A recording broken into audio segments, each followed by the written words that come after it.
zekien 1993an izan zela emakume batek 3 Michelin izar jaso zituen lehen aldia, Eugenie Brassier Frantziako sukaldaritza tradizionalaren amatzat hartzen zen.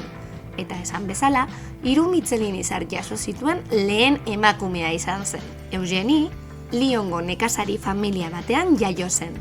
10 urterekin ama hil zitzaion, eta horrez geroztik baratza eta ganadua lantzen hasi zen. 19 urterekin izan zuen bere semea, Gaston izenekoa.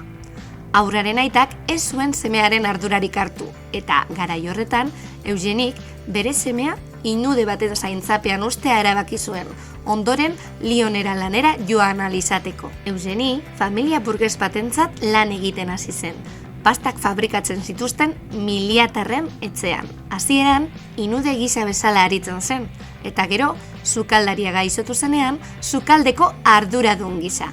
20 urte zituela, sukaldaritzarako bokazio sendoa garatu zuen. Horrek, sukaldari izatera eraman zuen lehen mundu gerraren ondoren. 19. mendearen amaieran eta 20. mendearen hasieran, Lyongo jatetxe asko emakumeek zuzentzen zituzten, eta amak ez izenez ziren ezagunak. Urteetako aleginak eta gero, La Mère Brassier jatetxe ospetsua ireki zuen. Lyongo, Frantziako sukaldaritza hiriburuko ikurra. Oro har, sukaldea bere bizitza bilakatu zen.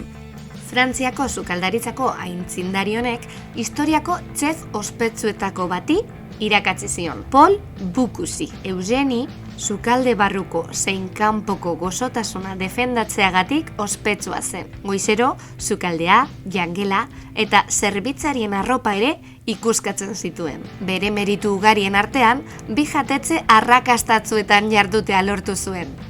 3 Michelin izarrak 2etan mantenduz gainera. Eta hauze izan zen, Eugenie Brassier.